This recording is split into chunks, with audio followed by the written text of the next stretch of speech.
వాక్యాన్ని చూద్దాం. రాజులు మొదటి గ్రంథము 17వ అధ్యాయం మొదటి 7 వచనములు నేను చదువుతున్నాను, జాగ్రత్తగా గమనించండి. Book of first Kings chapter 17 1-7 versus. అంతటా గిలాదు కాపురస్తుల సంబంధీయును తిష్బీయుడునైన ఏలియా ఆహాబు నొద్దకు వచ్చి, ఎవని సన్నిధిని నేను నిలబడి ఉన్నానో, ఇజ్రాయేలు దేవుడైన ఆ యెహోవా జీవముతోడు నా మాట ప్రకారము గాక ఈ సంవత్సరములలో మంచైనను వర్షమైనను పడదని ప్రకటించాను.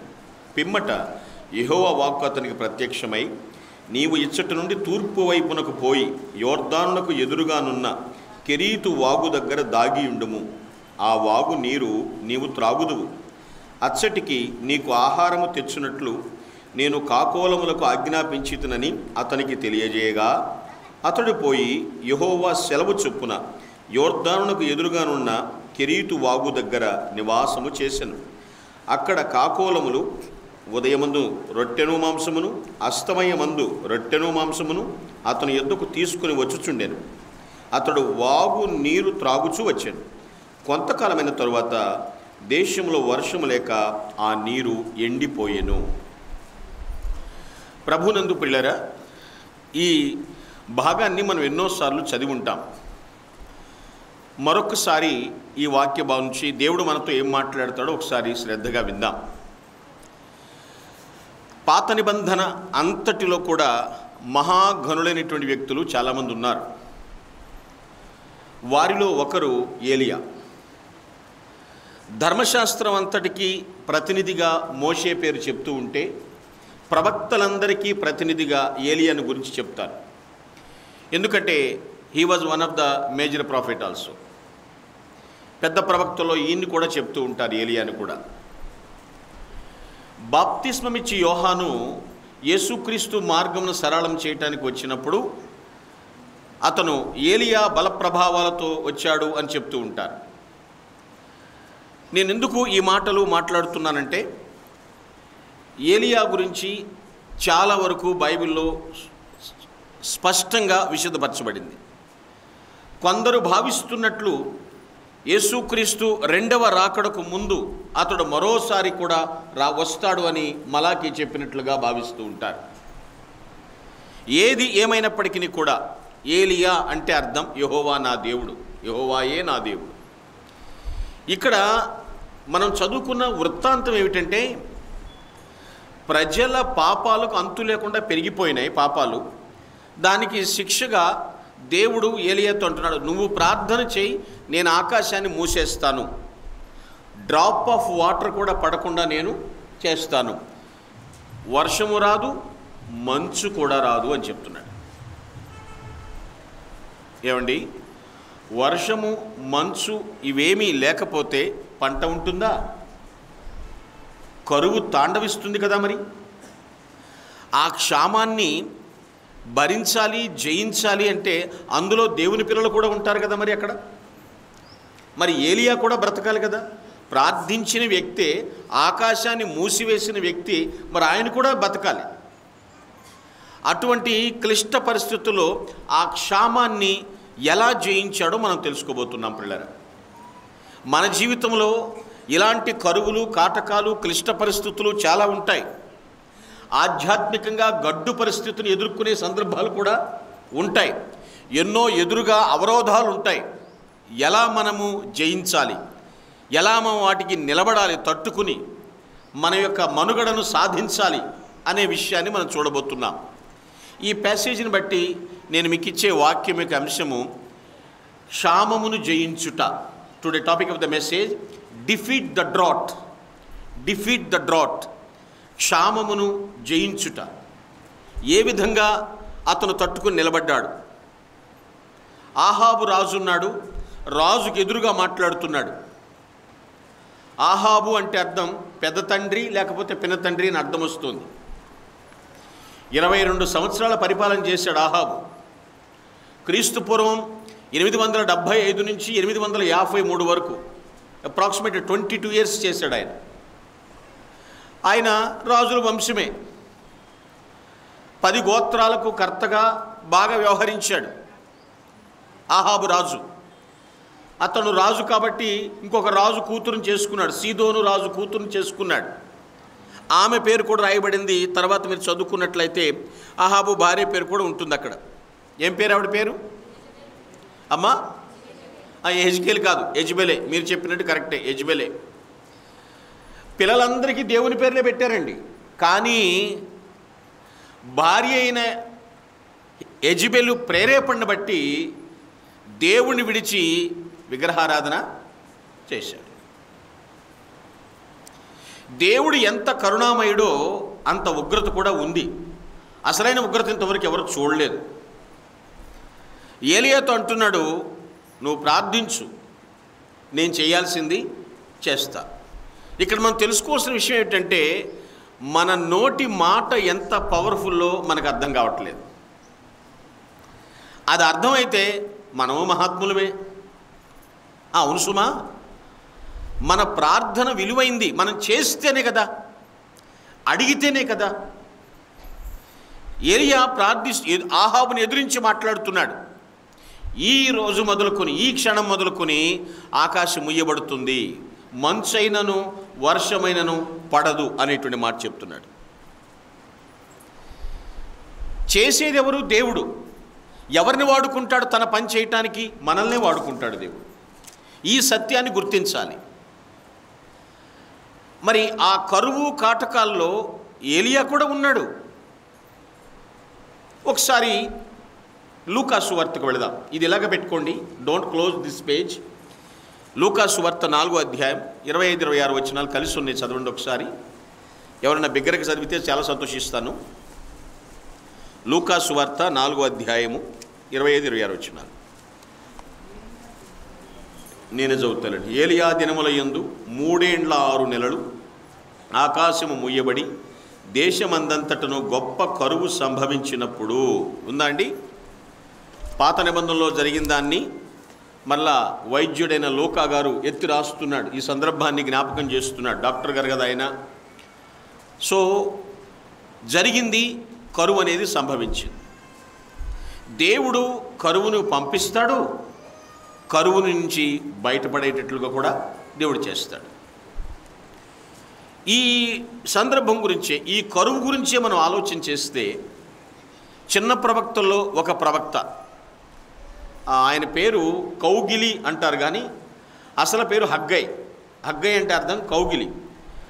హగ్గై, కౌగిలి అంటే తొందరగా వింటారు. 1:11 చదవండి ఒకసారి. హగ్గై 1:11. నేను భూమికిని పర్వతములకును అనావృష్టి కలగజేసి ధాన్యం విషయములలోను ద్రాక్షారస విషయములలోను తైలం విషయములలోను భూమి ఫలించు సమస్త విషయములలోను మనుష్యుల విషయములలోను పశువుల విషయములలోను చేతి పనులన్నిటి విషయములలోను క్షామం పుట్టించి ఉన్నాను. దేవుడు కరువు పుట్టిస్తాడా అంటే ఇగో ఇక్కడ పుట్టించినట్లుగానే ఉంది. కావాలని దేవుడు ఎవరిని శ్రమ పెట్టడు. ప్రజల పాపములకు శిక్షగా కొన్నిసార్లు దేవుడు కరువుని రప్పిస్తాడు. ఒక్కొక్కసారి చూడండి, అంగట్లో అన్నీ ఉంటాయి కానీ తినటానికి నోరు ఉండదు. దాన్ని శాపం అనుకోవాలా? ఏమనుకుందాం మనం? గ్రహించండి, ఇక్కడ వచ్చినటువంటి క్షామం ఎంత గొప్పది. బైబిల్లో ఏలియాలు 2 ఉన్నారండి. ఈయన్ని తిష్బీయుడైన ఏలియా అని పిలిచేవాడు. గిలాదు కాపురస్తుడు అన్నమాట ఇతను. యోర్దానుకి ఈస్ట్ సైడ్ కొన్ని పర్వతాలు ఉన్నాయి. ఆ పర్వత ప్రదేశాల్లోనే పుట్టి పెరిగాడు ఈయన. ఇక్కడ గ్రహించినట్లయితే ఆహాబు రాజుని ఫేస్ చేస్తున్నాడు. ఇప్పుడు ఏ రాజు కూడా తన యొక్క రాజ్యములో కరువు ఉందంటే తట్టుకోలేడు. ఎందుకంటే వాళ్ళందరూ కలిసి దాడి ఉంటుంది. నువ్వు రాజుగా ఏం చేస్తున్నావు ఏంటి అనే విషయం. కానీ ఈ ప్రవక్త చేసిన ప్రార్థనకు దేవుడు ఆకాశాన్ని మూసేశాడు. సో ఏలియా ఆహాబుని ఎదిరించి క్షామాన్ని ఎలా జయించాడు. ఇప్పుడు మనం జీవిస్తున్న నిజ జీవితంలో ఎంతోమంది మనకి వ్యతిరేకులు ఉంటారు. గట్టిగా ప్రార్థన చేయొద్దు, పాట పాడొద్దు, ఉపవాసం ఉండొద్దు, లేకపోతే చర్చికి వెళ్ళొద్దు, అదేంటి ఇదేంటి అని ఆటంకాలు చాలా ఉంటాయి. అదే మన జీవితంలో గొప్ప కరువు అనుకుంటే దాన్ని ఎలా జయిస్తాం మనం? ఆ ప్రతిబంధకాల నుంచి ఎలా బయటపడతాం మనం? ఏలియా ఏం చేశాడు, ఆ క్షామాన్ని ఎలా జయించాడు, అది మనం తెలుసుకుందాం. కమ్ టు అవర్ టెక్స్ట్, మన మూలవాక్యానికి వద్దాం పిల్లరా. ఒకసారి 17వ అధ్యాయం, మొదటి రాజులు 17 మొదటి వచనం చదవండి.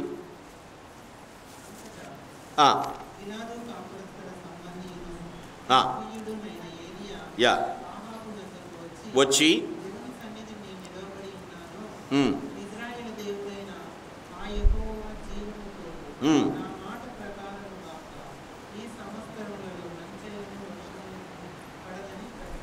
ఇప్పుడు 5వ వచనం అండి.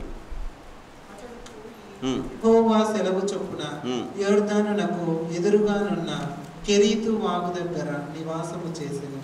ఇక్కడ చూడండి, ఏమని ప్రకటన చేయమన్నాడో ఏలియాని దేవుడు అదే ప్రకటించాడు.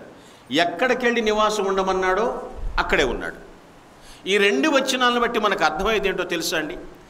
మనము మన జీవితాల్లో ఉన్నటువంటి కరువుని, మన పరిసర ప్రాంతాల్లో ఉన్నటువంటి వ్యతిరేకతను ఎదుర్కొని జయించాలి అంటే ఫస్ట్ ఆఫ్ ఆల్ విధేయతతో దేవుని మాట వినాలి. Listen the word of God with compliance. Listen the word of God with compliance. విధేయతతో దేవుని మాట వినాలి. లేకపోతే మన వల్ల కాదండి, జయించలేం. ఎప్పుడు కూడా పోరాటాలు వస్తూనే ఉంటాయి. నీ ఆధ్యాత్మికతకు గొడ్డలు వేయటానికి, నీ యొక్క ఆత్మీయతను దెబ్బతీయటానికి దుష్టుడు ఎప్పుడూ కూడా కాల్పుల విరమణ లేనట్లుగా పోరాటాలు చేయిస్తూనే ఉంటాడు. In that time, at that time విధేయతతో దేవుని మాట వినాలి. Listen the word of God with compliance. ఇక్కడ ఏలియా దేవుడు ఏది చెబితే అది చేశాడు. ఏది ప్రకటించమంటే అది ప్రకటించాడు. భయపడలేదు. ఆహాబు రాజు ముందు ఎక్కడికి వెళ్ళి ఉండమంటే కెరీతు వాగు దగ్గరికి వెళ్ళి అక్కడ ఉన్నాడండి. దేవుని వాక్యం కోసం ఎదురు చూశాడు. ప్రభు మాట్లాడాడు, ఆ మాట విన్నాడు, మాట ప్రకారం చేశాడు. వినాలి, అది కూడా విధేయతతో వినాలి. చాలామంది విన్నట్లు నటిస్తారు. That is action only. ఇక్కడ ఆయన విన్నాడు, అది కూడా విధేయతతో విన్నాడు. కొంతమంది పట్టించుకోరు, అదే ప్రాబ్లం. కరెక్ట్గా పడాల్సింది పడితే మాత్రం ఖచ్చితంగా మన జీవితాలు బ్లెస్ఫుల్గా ఉంటాయండి, ఆశీర్వాదకరంగా ఉంటాయి. ఎక్కడికి వెళ్ళమంటే అక్కడికి వెళ్ళాడు ఏలియా. Praise the Lord. కొంతమంది చూడండి, అక్కడికి వెళ్ళంటే అక్కడ దాకా కష్టమే సార్, ఇక్కడికి సరిపెట్టేయండి అంటారు. అంటే మన ఇష్టం. దేవుని ఇష్టంలో మన ఇష్టాన్ని చొచ్చుతున్నాం, తప్పది. వాక్యము కోసం, ఆయన వాక్కు కోసం ఎదురు చూశాడు. ఆయన మాట్లాడాడు, మాట విన్నాడు, మాట ప్రకారం వెళ్ళిపోయాడండి. పాస్టర్ గారు, ఎవరు వింటారండి దేవుని మాట అని ప్రశ్నిస్తే దానికి క్లియర్ కట్గా ఆన్సర్ ఉంది. యాక్ట్స్ 13:16, అపోస్తుల కార్యం 13:16. అపోస్తుల కార్యం 13:16.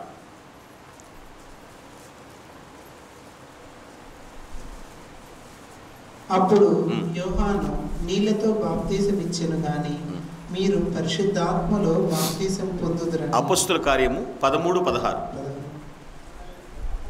అప్పుడు పౌలు నిలువబడి చేసైగ చేసి ఇట్లా, నేను ఇజ్రాయేలీయులారా, దేవునికి భయపడు వారులారా వినుడి. చాలు.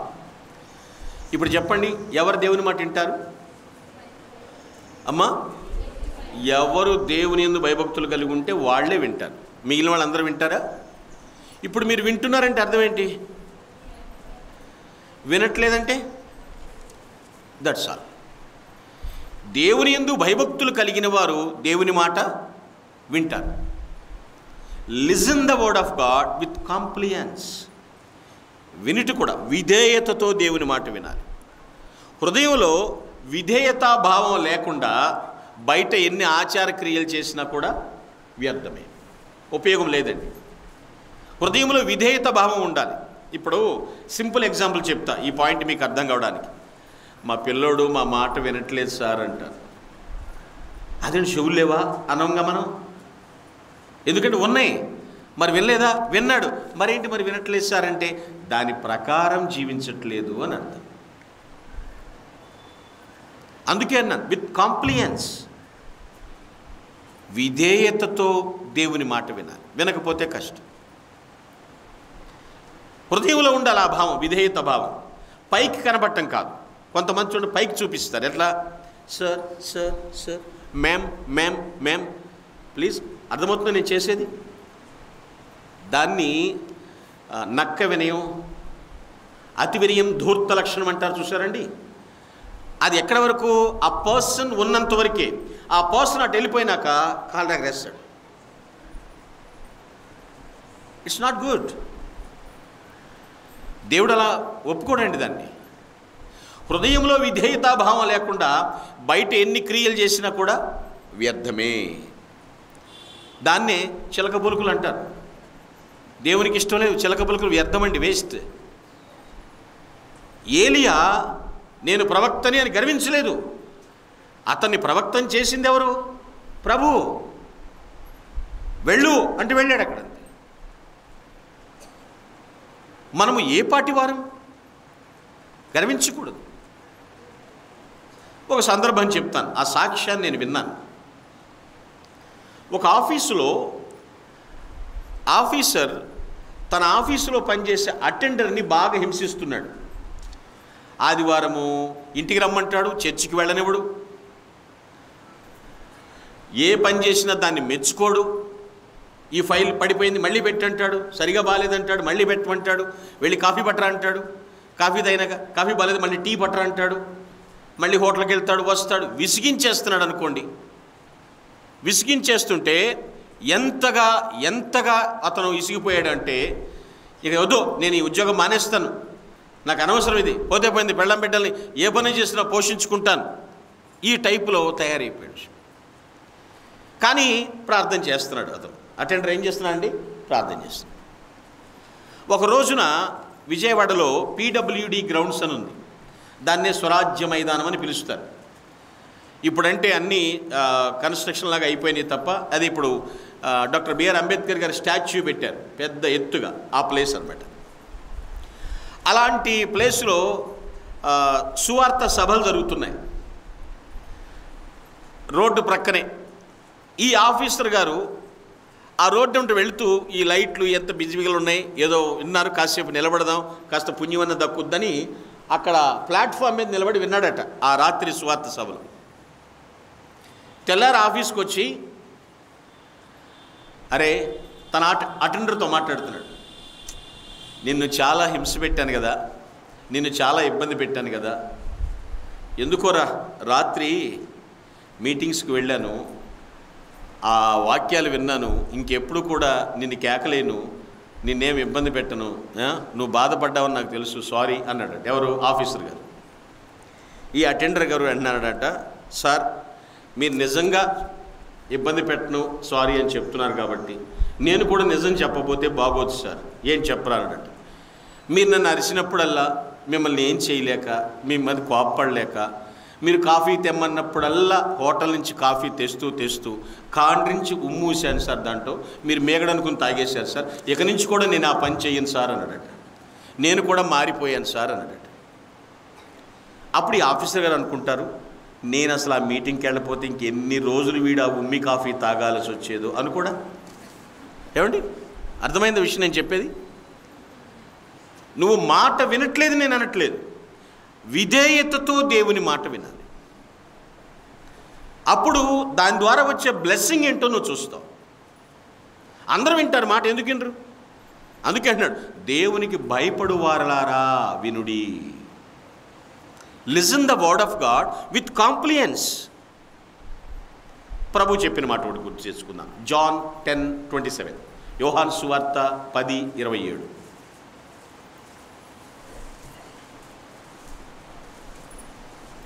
నేను నా గొర్రెలు నా స్వరం వినును, నేను వాటిని ఎరుగుదును, అవి నన్ను వెంబడించును. ప్రభే చెప్పాడు, నా గొర్రెలు నా స్వరం విను. ఇప్పుడు మనమే ఆయన స్వరం వినకపోతే ఎవరు వింటారు? అవునా కదండి? ఆయన మాటలు మనం వినాలి. ఆయన పిల్లలు మనమే వినకపోతే ఎవరు వింటారు? విధేయతతో వినాలి. ఇదే సందర్భంలో యాకోబు 1:19 బాగా తెలుసు మనకి. జేమ్స్ 1:19 ఏమిటంటే, వినుటకు వేగిరపడాలి. మాట్లాడుటకు, కోపపడుటకు. చెప్పండి, అంటే మీ కోపం లేదా? మా అమ్మే ఏమండి? కోపపడుటకు నిదానించాలి, మాట్లాడుటకు, వినుటకు. కొందరిలో రివర్సల్ జరుగుతుంటాయి అన్నీ. అదే పాపం వాళ్ళు బ్యాడ్ లక్. వినుటకు వేగిరపడాలి అని వాక్యం సెలవిస్తుంది. అంటే కొందరు అన్నీ వింటారట, అసలైన మాత్రం వినరట. కొందరు, మీరు కదమ్మోయ్, కొందరు అన్నీ వింటారు, అసలైన మాత్రం వినరు. అదే ప్రాబ్లం వాళ్ళకి. వినుటకు వేగిరపడండి అనేటువంటి మాట, దేవుని మాట వినాల్సిందే. మచిలీపట్నంలో ఒక ఆయన ఉండేవాడు. ఎక్కడికి వెళ్తున్నావయ్యా అంటే, సినిమా పోతున్నాను సార్ అనేవాడు. ఎందుకంటే ఇంట్లో పోరు పడలేకపోతున్నాను అనేవాడు. మరి అక్కడికి వెళ్ళి ఏం చేస్తామంటే, కాసేపు పడుకుంటాను సార్ అనేవాడు. ఎక్కడ అంటే ఈ గొడవేమో పెద్దగా నచ్చలేదు, ఆ గొడవ నచ్చి నిద్రపట్టుదట, ఇంటి పోరు పడలేక. ప్రియ దైవ జనాంగమా, ఆలకించండి.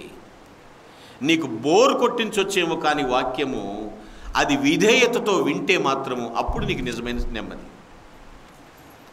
ఏలియా అంత కరువు పరిస్థితుల్లో, అంత ప్రాణభయం పరిస్థితుల్లో, ఎందుకంటే రాజును ఎదిరించాడు, అహాబుని.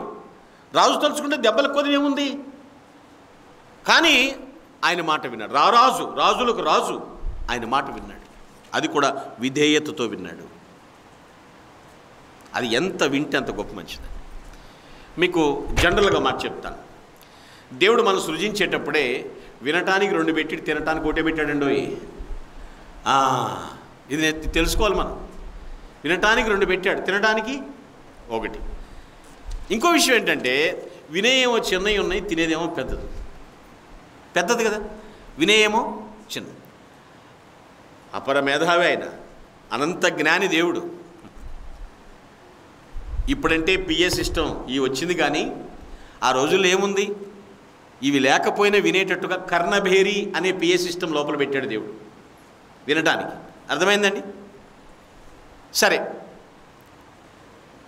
తిన్నది కొంత బలానికి కొంత మోషన్ పోతుంది అనుకుందాం. మరి విన్నదానికి ప్రమోషన్ ఉండాలి కదండి. స్పిరిచువల్గా ప్రమోషన్ ఉండాలి. అది ఎప్పుడు వస్తుందంటే, విధేయతతో దేవుని మాట విన్నప్పుడు. క్షామాన్ని జయించాలి అంటే listen the word of God with compliance. విధేయతతో దేవుని మాట వినాలి. విలేజెస్లో కొంచెం చెప్తూ ఉన్నప్పుడు ఈ యొక్క ఉపమానాన్ని విన్నాను. నిరక్షరాస్యుడైన ఒక కుర్రోడు, చదువుకోలేదా పిల్లోడు, చేపల చెరువు మీద కాపలా ఉంటున్నాడు.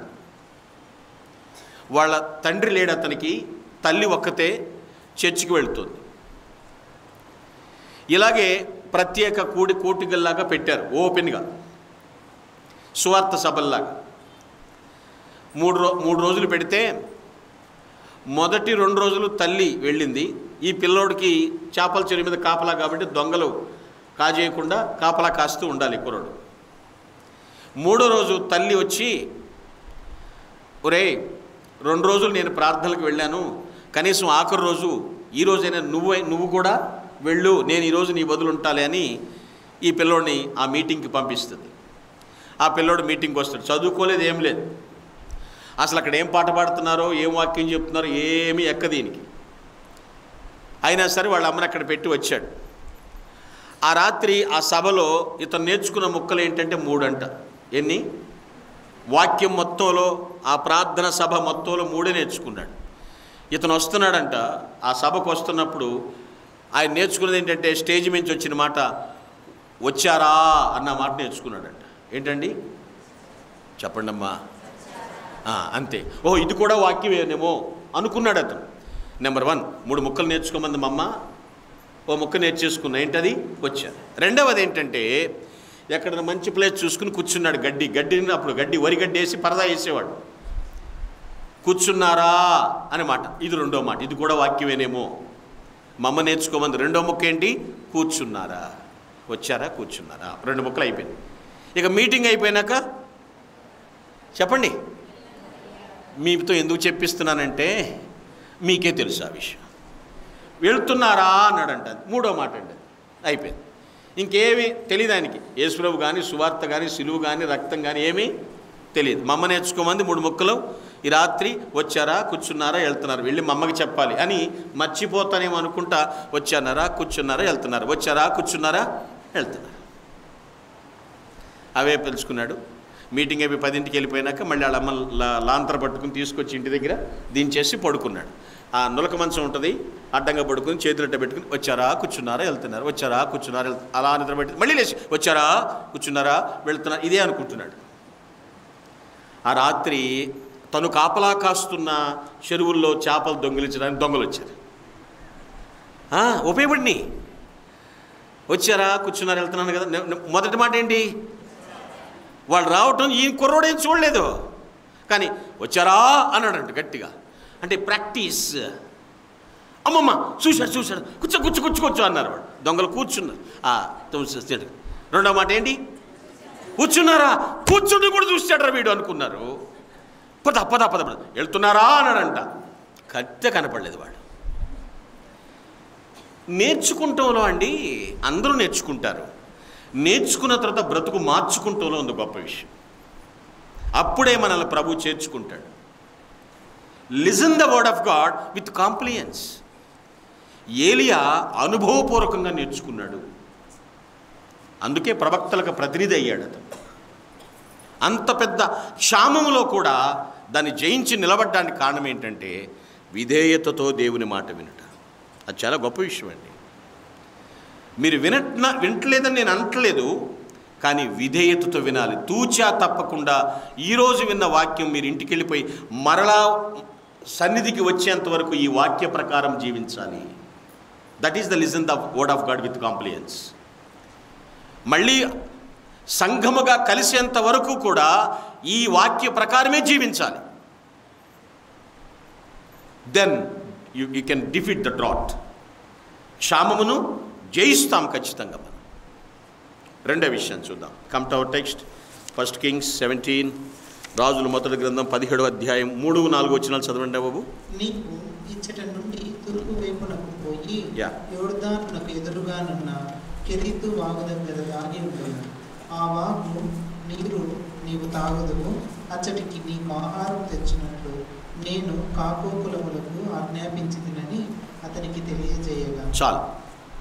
ఇది కూడా ప్రభు చెప్తున్న మాట. నువ్వు బ్రతకాలి కాబట్టి, ఆహాబు నేను ఎప్పుడు చంపేద్దామన్నా ఎదురు చూస్తున్నాడు కాబట్టి ఎక్కడికి వెళ్ళి ఉండమంటున్నాడు? కెరీతు వాగు దగ్గరికి వెళ్ళు, ఆ వాగులో నీరు తాగు, నేను కాకుల చేత ఆహారాన్ని పంపిస్తాను. ఎప్పుడు కూడా ఇలా జరగలేదు ఏలియాకి లైఫ్లో. ఇప్పుడు ఆయన చెబుతున్నాడు, నమ్మాలా వద్దా? అర్థమైందండి? తన లైఫ్లో కరువు అంటే ఏంటో తెలీదు, పారిపోవటం అంటే ఏంటో తెలీదు, కానీ ఇప్పుడు ప్రాణభయం వచ్చేసింది అతనికి. ఇప్పుడు అంటున్నాడు ప్రభు, కెరీతు వాగు దగ్గరికి వెళ్ళి అక్కడుండు, వాగు నీరు తాగు, నేను ఫుడ్ పంపిస్తానన్నాడు దేవుడు.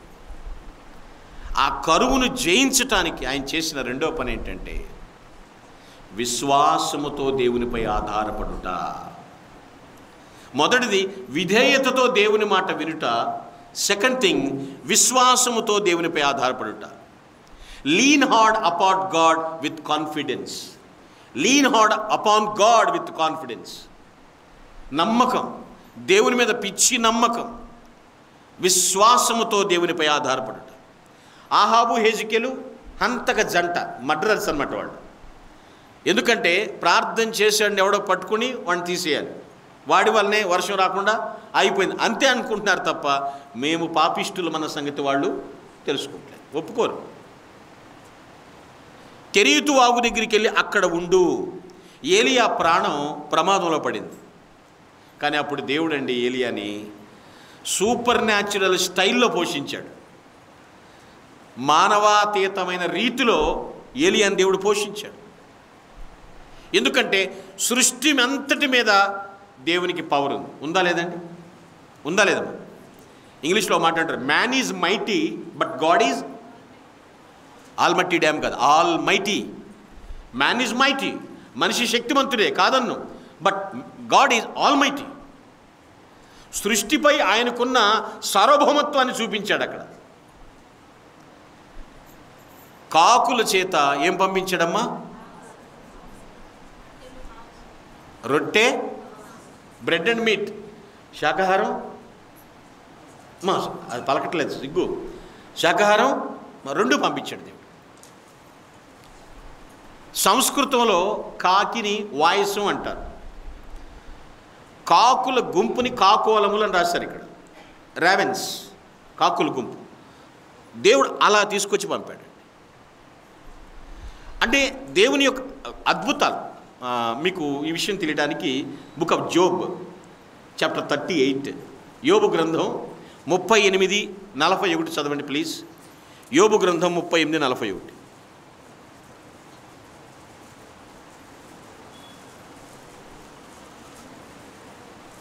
యోబు గ్రంథం.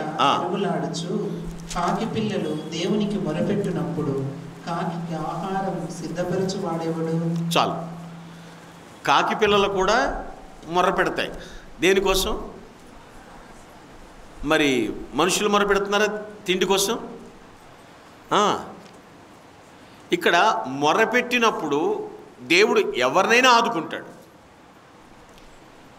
ఇక్కడ వ్రాయబడినటువంటి మాట ఏమిటంటే పిల్లరా, తన ప్రజల అవసరాల తీర్చుటకు దేవుడు దేన్నైనా ఉపయోగిస్తాడు, ఏ రూపంలోనైనా సహాయం చేస్తాడు.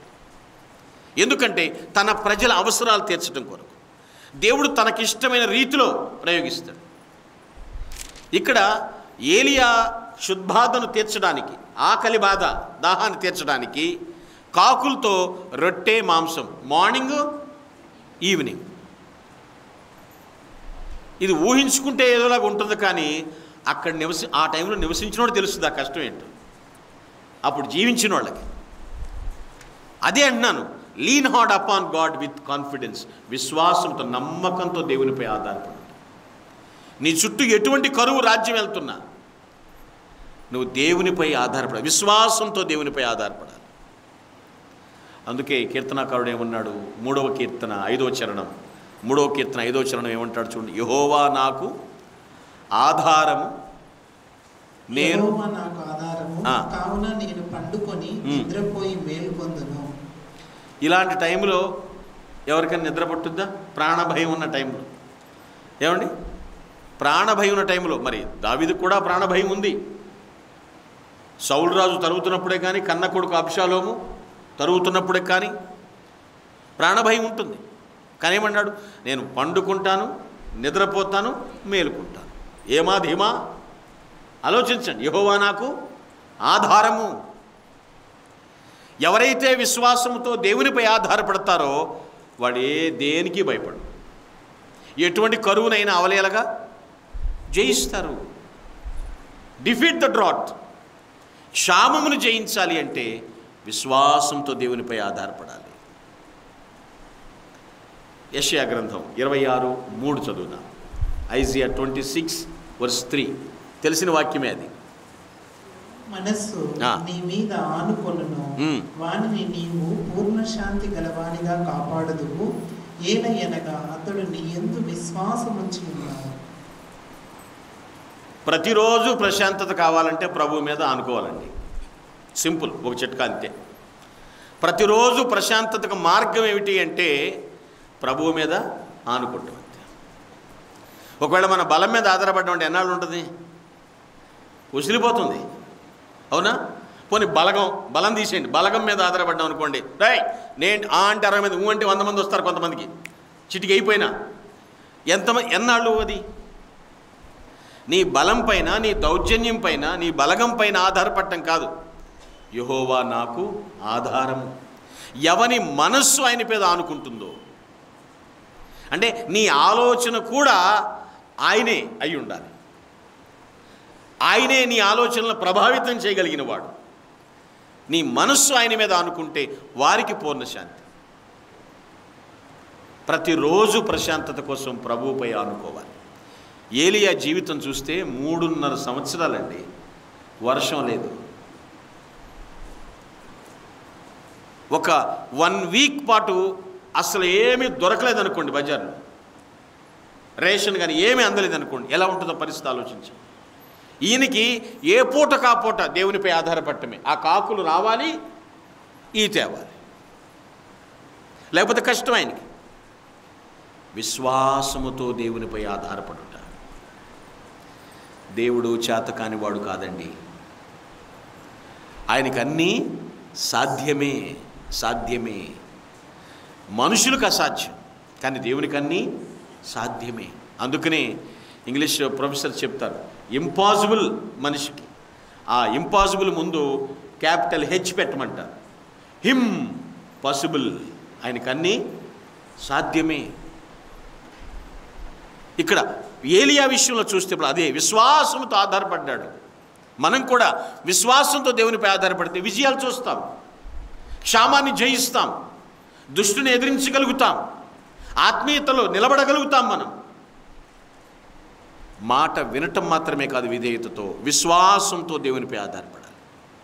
ఎందుకనంటే ఇప్పుడు ఆలోచించండి, బలిష్ఠుడైనటువంటి దేవునిపై ఆధారపడితే ఎడారిలో కూడా సెలయేర్లు ప్రవహించినట్టు చేస్తాడు దేవుడు. ఆయనకు అసాధ్యమైంది లేదు. ఆయన ఏదన్నా చేయగల సమర్థుడు ఆయన.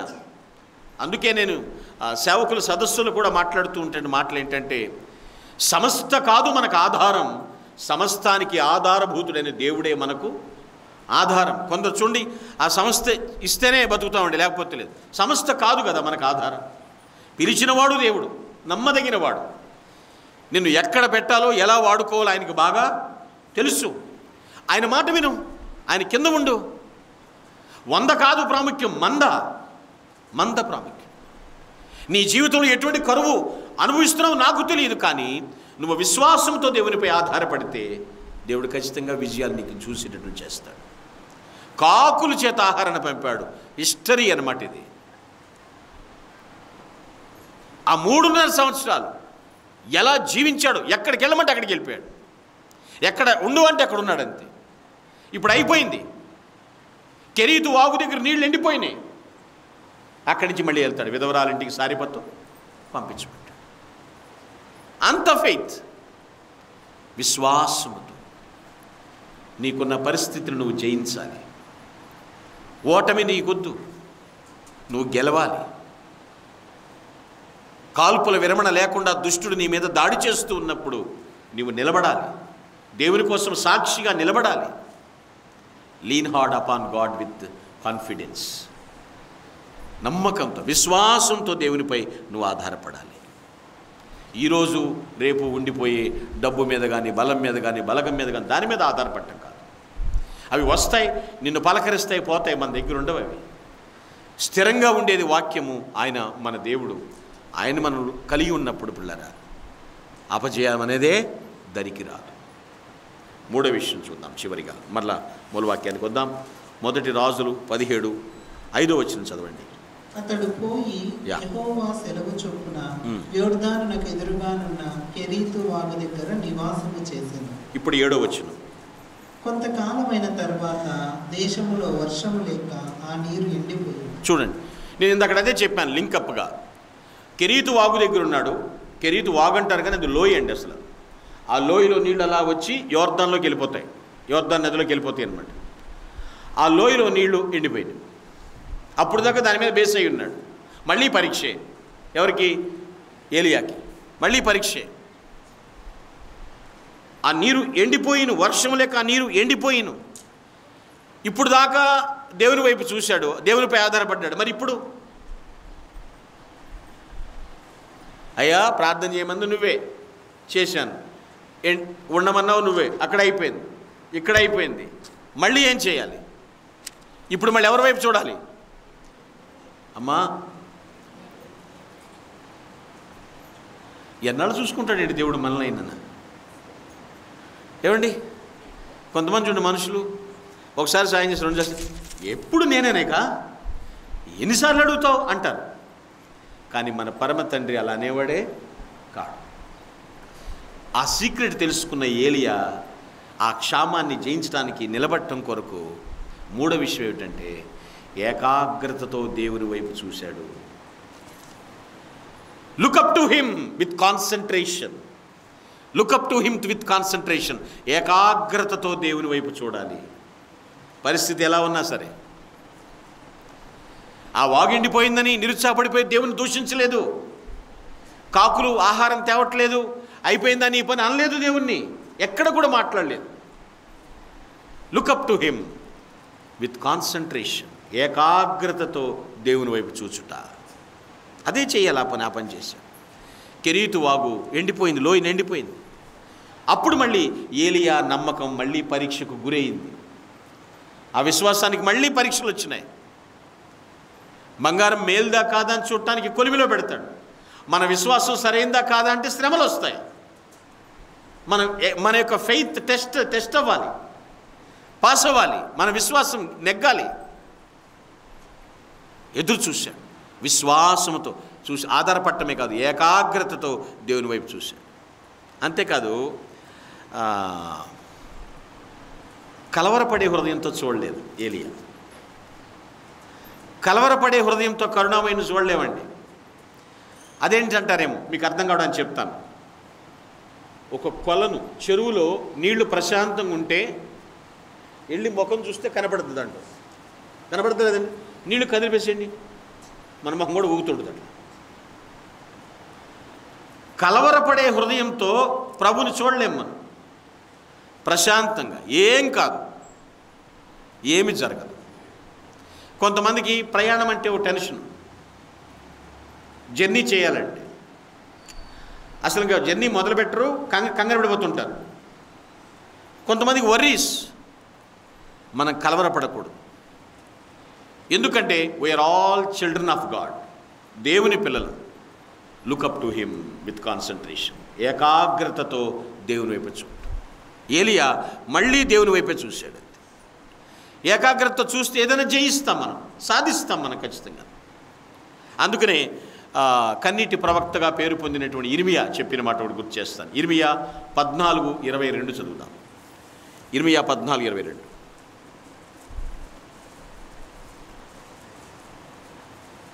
జనములు వ్యర్థ దేవతలలో వర్షం కురిపింప గలవారున్నారా? ఆకాశము వాననీయగలదా? మా దేవుడైన యెహోవా, నీవే గదా దాన్ని చేయుచున్నావు. నీవే ఈ క్రియలన్నీ చేయుచున్నావు. నీ కొరకే మేము కనిపెట్టుచున్నాము. ఇక్కడ వర్షం గురించి జనాల్లో 2 రకాల అభిప్రాయాలు ఉన్నాయండి. ఆ 2 అభిప్రాయాలు పొరపాట్లవి. 2 అభిప్రాయాలు పొరపాట్లవి జనాల్లో ఉన్న అభిప్రాయాలు వర్షం గురించి. ఏంటంటే, మొదటి అభిప్రాయం ఏంటంటే, తప్పుడు పొరపాటు అది. దేవుడే కాదు, ఇతర దేవుళ్ళు దేవతలు అనేవాళ్ళు కూడా కురిపిస్తారు అనేటువంటి అనుకుంటారు. అందుకే వాళ్ళు రకరకాల కప్పలనేవి ఊరేగిస్తూ ఉంటారు. రెండవది ఏంటంటే, దేవుడికి దీనికి ఏం సంబంధం లేదు, ప్రకృతి సహజంగా వర్షాలు కురవాలి కాబట్టి కురుస్తున్నాయి అంటారు.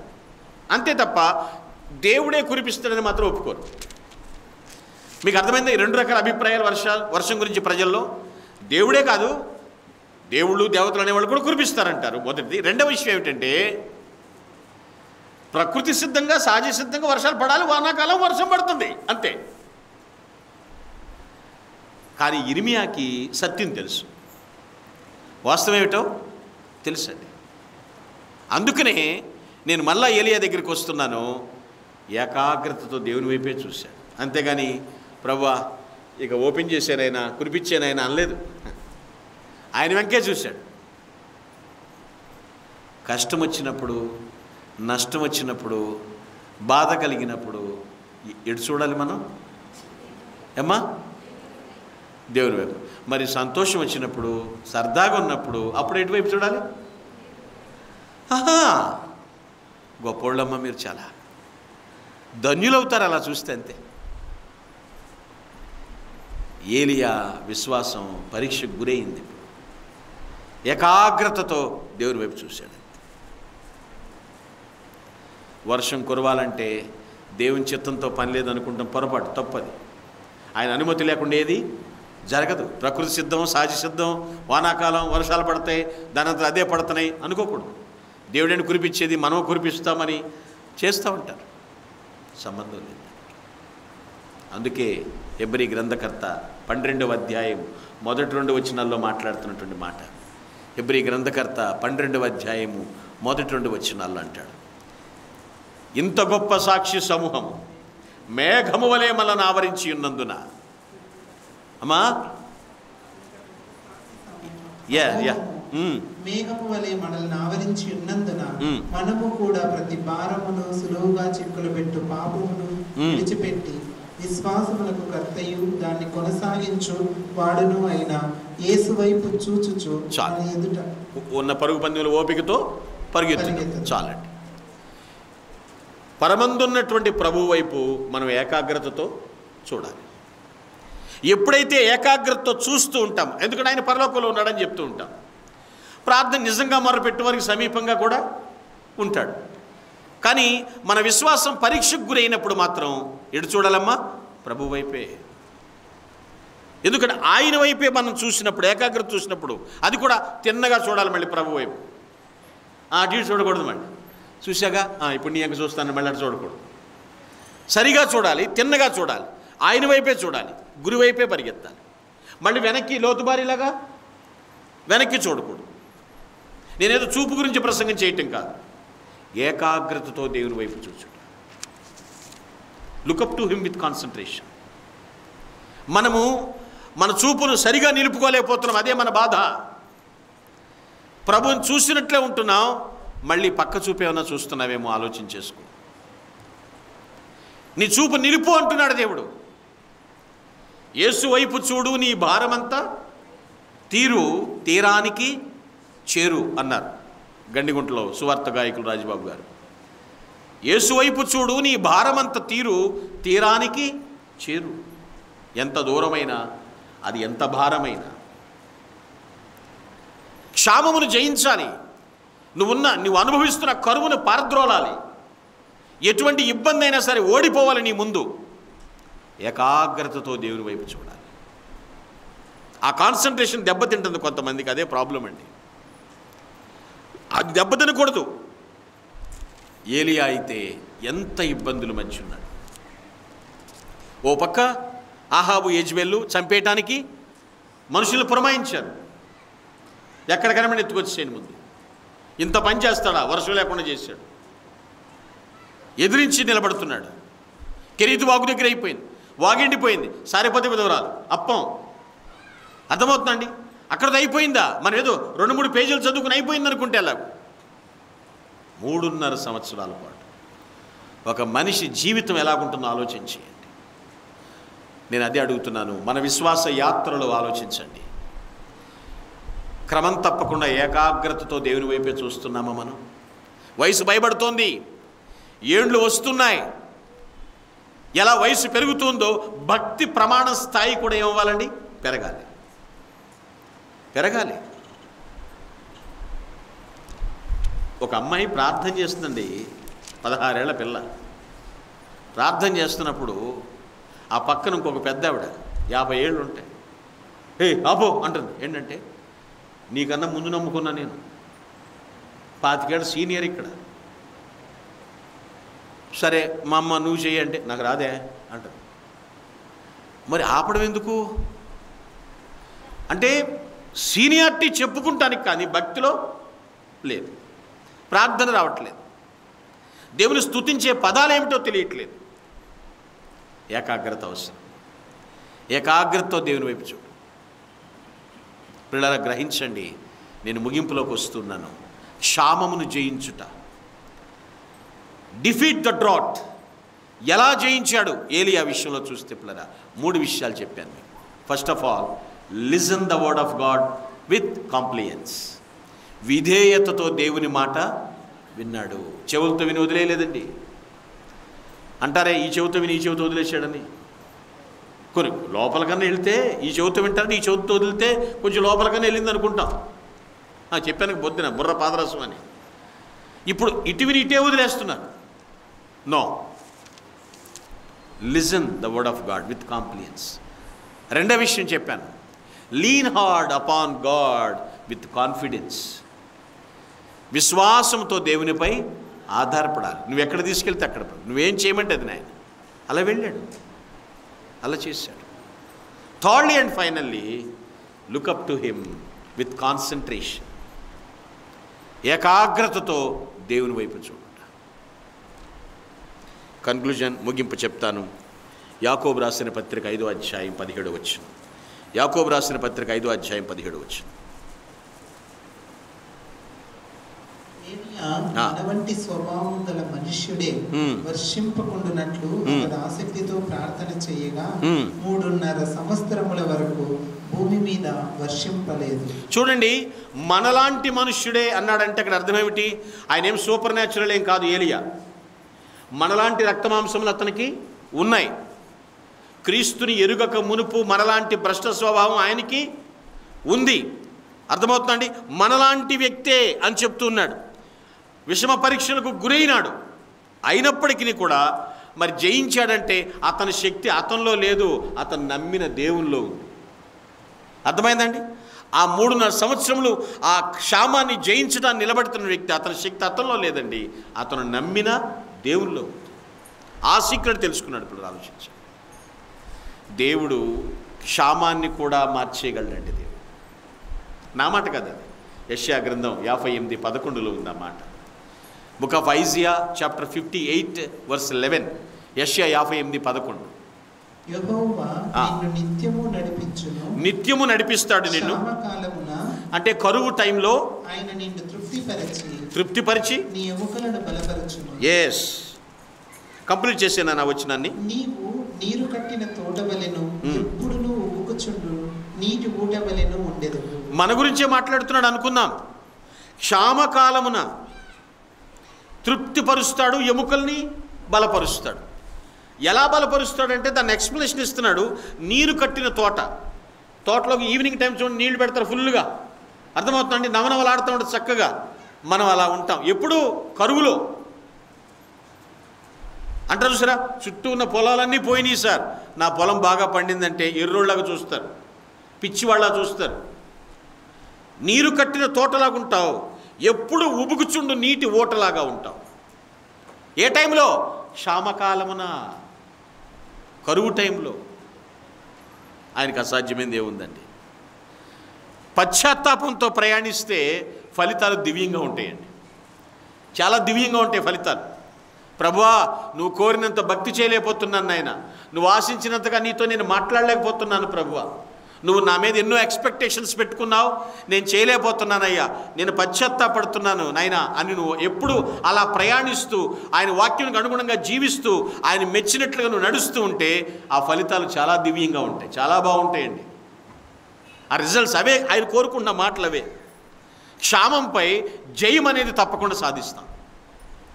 ఎవరో ఏదో అనుకున్నారని నువ్వు ఇన్ఫీరియారిటీ ఫీల్ అవ్వాల్సిన పని లేదు. అనుకున్న వాళ్ళు ఎప్పుడు అనుకుంటానే ఉంటారు. కానీ మనం ఎప్పుడు కూడా దైవ వాక్యానుసారంగా ఆయన కోరిక నెరవేర్చడానికి భూమి మీద మనం ఉన్నాం. ఇది ఇంపార్టెంట్, ఇది తెలుసుకోవాలి ఖచ్చితంగా. ఒక నిజ సంఘటన చెప్పి నేను ముగిస్తాను. పిల్లలు ఆలోచించండి. ఒక వేదాంత కళాశాలలో, బైబిల్ కాలేజీలో ఒక యవనస్తుడు, ఇది 70s 80sలో జరిగిన విషయం, బాగా వేదాంత విద్యను అభ్యసించాడు. ఆ రోజులోనే లక్షాధికారి అతను, కుర్రాడు, 4 లక్షల ఆస్తి అతనికి. ఆ బైబిల్ కాలేజీలో తర్ఫీదు పొందడానికి వచ్చిన అమ్మాయి ఇతన్ని లవ్ చేసింది, ప్రేమించింది. సరే, బైబిల్ కాలేజీ అయిపోయిన తర్వాత పెళ్లి చేసుకుందాం అనుకున్నారు. ఇతను తర్ఫీదంతా ముగించేసుకున్నాడు.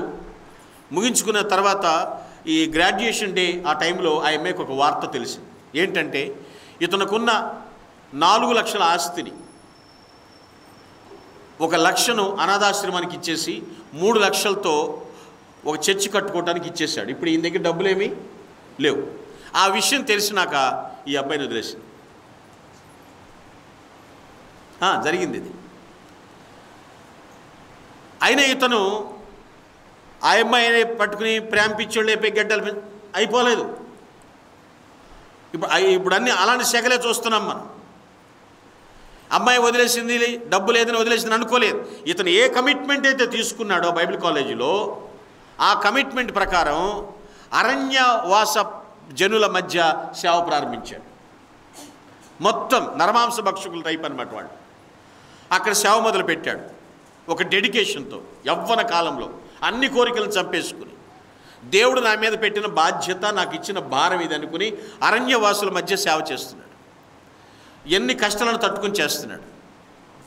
ఇవన్నీ ఎవరు బయటకు తీసుకొచ్చారో లేదో తెలియదు, కానీ ఒక అతను విన్ని ఫారిన్ నుండి వచ్చి ఆ రోజుల్లో 1 crore రూపీస్ చెక్ ఇచ్చాడండి ఆ కుర్రోడికి. 1 crore, కోటి రూపాయల చెక్. వెంటనే ఆ అరణ్యంలోనే, బయట ఎక్కడ కాదు, అక్కడే స్కూల్స్, హాస్పిటల్స్ ఇవన్నీ కూడా కట్టేసేసి విరివిగా దేవుని సేవ చేస్తున్నాడు. ఇప్పుడంటే మీడియా బీభత్సంగా ఉంది, అప్పుడు తెలియదు. న్యూస్ పేపర్లో వేశారు దాన్ని, ఆ పేపర్ కట్. ఇలాంటి చిన్న వయస్సులో ఇతను చాలా అంకిత భావంతో దేవుని సేవ చేస్తూ, ఎట్నుంచి ఆశించకుండా విశ్వాసంతో చేస్తూ, వచ్చినటువంటి దాన్ని దుర్వినియోగం చేయకుండా విద్యాలయము, తర్వాత వైద్యశాల ఇవన్నీ కట్టాడని ఆ యొక్క సోషల్ వర్క్ అంతటి గురించి పేపర్లు వేశాడు. ఆ పేపర్లు వేసే టైంకి ఈ వదిలేసి వెళ్ళిపోయిన అమ్మాయి మంచంలో ఉంది, శవంలాగా పడిందండి, అస్థి పంజరంలాగా అలా పడింది. ఆ అమ్మాయి దగ్గరికి వచ్చింది ఆ పేపర్ న్యూస్. ఏడవడం తప్ప ఆ అమ్మాయి ఏం చేయలేదు. ఇలాంటి పొజిషన్లో ఈ అమ్మాయి ఉందని ఆ కుర్రోడికి తెలిసింది. తెలిసినాక ఆ అమ్మాయి దగ్గరికి వచ్చాడు. ఈ అమ్మాయి పశ్చాత్తాపంతో తల తిప్పుకుని, ఈ తిడతాడేమో తిట్టని అన్నట్టు ఇట్లా ఉంది. ఏం మాట్లాడకుండా నిలబడ్డాడు, చిన్న ప్రార్థన చేశాడు. ఆ అమ్మాయి అంటుంది, నన్ను క్షమించే మనస్సు నీకుందా అని అడిగింది. అతను అన్నాడు, ఇది నిజమైన పశ్చాత్తాపం అయితే ఇప్పటికైనా నేను నిన్ను పెళ్లి చేసుకుంటానన్నాడు. వివాహం ఆడాడు. ఆ రోగిష్టిగా అలా ఉన్నప్పటికీ పెళ్లి చేసుకున్నాడు, ప్రార్థన చేశాడు. ఆ అమ్మాయి మంచి ఆరోగ్యవంతురాలైంది. ఇద్దరు కలిసి దేవుని పరిచయం చేశారు. కరువులు వస్తాయి, క్షామాలు వస్తాయి. అందం ఉంటే ఎంటబట్టం, ఆస్తి ఉంటే ఎంటబట్టం లేదు. అన్నీ ఉంటేనే దేవుడా, ఏమీ లేకపోతే కాదా? ఎదగాలమ్మా, దేవుల్లో బాగా ఎదగాలి దేవుడు. ఆయన అంటున్నాడు, పిల్లవాడు ఎదిగిన కొద్దికి నరాలు, ఎముకలు, కండరాలు పుష్టి ఎదుగుతున్నప్పుడు మరి భక్తులు ఎందుకు మనం అలా ఎదగలట్లేదు? ఎక్స్పీరియన్స్ పెరుగుతుంది అంటున్నావు, అనుభవం ఉంది అంటున్నావు, ఏజ్ పెరిగింది అంటున్నావు. Where is the spiritual experience? ఏదా విధేయత, ఏదా దృఢత్వం, విశ్వాసం, ఏదా ఏకాగ్రత దేవునిపై? ఇవి ఉంటే నిజంగా మనం కరువును జయిస్తామండి. ఏ కరువైనా సరే, ఏ వ్యతిరేకత అయినా సరే మనం జయిస్తాం. ఏలియా వలె జయించి దేవుని కొరకే సాక్షిగా నిలబడదుముగాక.